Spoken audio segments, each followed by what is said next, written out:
Hello everyone. इस video में हम एक्वामैन थ्रोन ऑफ एटलांटिस की स्टोरी को डिस्कस करने जा रहे हैं, जिसको डीसी वाले एक्वामैन 2 द लॉस्ट किंगडम के लिए वॉर ऑफ द थ्रोन के नाम से मार्केट कर रहे हैं। ये स्टोरी डीसी कॉमिक्स की न्यू 52 के रिबूट के बाद एक्वामैन और जस्टिस लीग की कॉमिक बुक इश्यूज में पैरेलली चलती है, जिसे हम पार्ट्स में कवर करेंगे।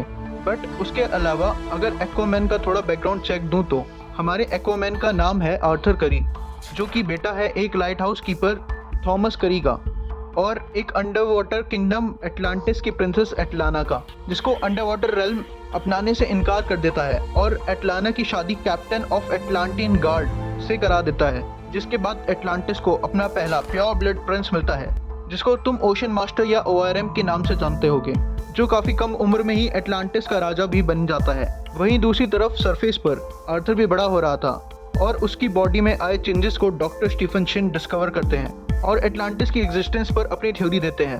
और एक दिन आर्थर अपने पिता की डेथ के बाद ओशन में उन थ्योरीज को क्वेश्चन करने के लिए कूद जाता है और उसे अपनी पावर का एहसास होता है, जिसके बाद वो मिलता है व्योल्को से, जो एटलाना का रॉयल एडवाइजर था और उसकी डेथ के बाद सरफेस पर आर्थर को ढूंढ रहा था। वो आर्थर को एटलांटिस और उसकी अभी तक की पूरी कहानी सुनाता है, जिसके बाद वो फाइनली एटलांटिस में जाकर अपना थ्रोन और एक्वामैन का टाइटल क्लेम करता है और एटलांटिस रूल्स को रिस्पेक्ट देते हुए ओशन मास्टर थ्रोन से उतर जाता है। बट क्योंकि एटलांटिस की जनता उसे एज अ किंग एक्सेप्ट नहीं करती, जिसके चलते आर्थर मीरा के साथ वापस सरफेस वर्ल्ड में आकर रहने लग जाता है और यहाँ वो जस्टिस लीग को ज्वाइन करता है। इसके बाद की कहानी कंटिन्यू होती है एक्वामैन वॉल्यूम 7 के इशू 14 में, जहाँ हमें सबसे पहले 1820 अटलांटिक ओशन में एक शिप दिखती है, जो गन्स और हार्पून्स की हेल्प से एक एटलांटियन को पकड़ते हैं, जो दिखने में एकदम इंसानों की तरह ही था। बट कैप्टन दिखाता है कि उसके गिल्स उसके कानों के पीछे थे, बिल्कुल इसकी वाइफ की तरह, जिस पे एक सेलर बोलता है कि वो अभी जिंदा है। जिसके बाद कैप्टन पूरी कहानी डिटेल्स में बताने लग जाता है कि कैसे उसने उसे ओशन से निकालकर ब्रूटली उल्टा लटकाकर फाइनली मार दिया। बट इस सब में उसके 2 आदमी मर गए, जिसके बाद तुम मेरे पीछे पड़ गए और मेरी एक आँख भी ले ली। मेरी आँख भले ही इतनी कीमती ना हो, बट तुम्हारी आँख और तुम्हारे इंटरनल ऑर्गन्स के लिए डॉक्टर्स काफ़ी पैसे बरसाएंगे और बचे हुए मरमैन को जार में देखने के लिए बच्चे दूर दूर से आकर पैसे देंगे। जितने में कैप्टन स्ट्राइक करता, तभी एक लाइटनिंग स्ट्राइक के साथ काफ़ी सारे एटलांटियंस उनकी शिप को चारों तरफ से घेर लेते हैं। और इसके बाद कहानी प्रेजेंट टाइम में एमनेस्ट्री बे में पहुंचती है, जहां ओशन मास्टर अपने किंगडम के कुछ मैटर्स पर डिस्कशन कर रहा होता है। तभी उसके आसपास की फिश उसे ढूंढने लग जाती है, जो ओशन मास्टर की पूछने पर बताती है कि उसका भाई उससे मिलना चाहता है। जिस पर उसके सबऑर्डिनेट पूछते हैं कि क्या हम ड्रिफ्ट को अलर्ट कर दें, जिसके लिए ओशन मास्टर मना कर देता है और कहता है कि उससे मैं अकेले ही मिलने जाऊंगा और इस कन्वर्सेशन का एक भी वर्ड रिकॉर्ड नहीं होगा। इसके बीच में एक इंसिडेंट है, जहां वॉलर टेराबॉन प्रिजन में ब्लैक मैंटा को सुसाइड स्क्वाड में रिक्रूट करने के लिए जाती है, बट ब्लैक मैंटा इस प्रपोजल को रिजेक्ट कर देता है। वहीं दूसरी तरफ एक डूबे हुए शिप के रिमेन्स के बीच एक्वामैन और ओशन मास्टर मिलते हैं, जहां ओशन मास्टर बोलता है कि तुम अपने घर से काफ़ी दूर आ गए हो और मैं भी, सिर्फ तुम्हारे कहने पर। बताओ मैं तुम्हारी कैसे मदद कर सकता हूँ। एक्वामैन बोलता है आने के लिए शुक्रिया, बट 2 हफ्ते पहले एक एटलांटियन सब सोल्जर्स के ग्रुप ने US मिलिट्री बेस पर अटैक किया था, एक एटलांटियन आर्टिफैक्ट को चुराने के लिए, और इस हफ्ते ब्लैक मैंटा को हायर किया गया था मेरे कुछ दोस्तों को मारने और पुराने राजा की रेलिक को हासिल करने के लिए।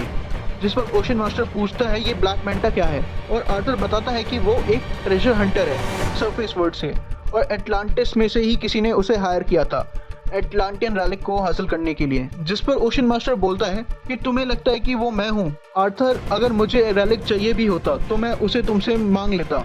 एक्वामैन कहता है लेकिन उस केस में नहीं, अगर तुम मुझे ये नहीं बताना चाहते कि तुम इसे किस लिए यूज़ करोगे।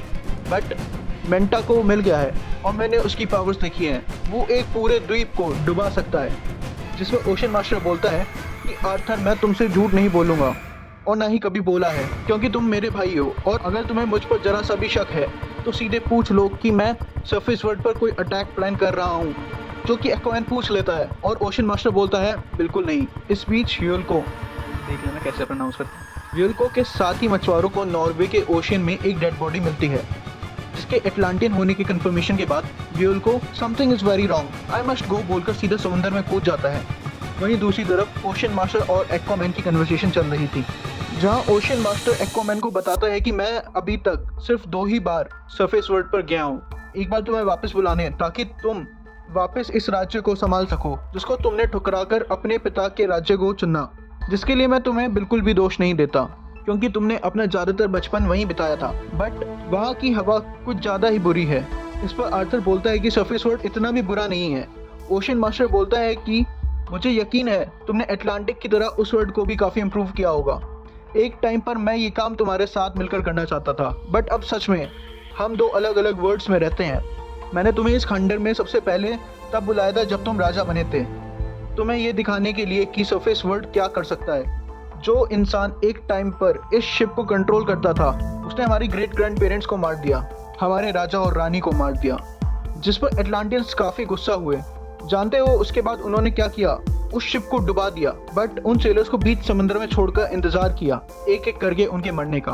और जब सिर्फ उनका कैप्टन बचा, एटलांटियंस ने तब भी बड़े पेशेंस से वेट किया जब तक कि उसने तैरना बंद नहीं कर दिया।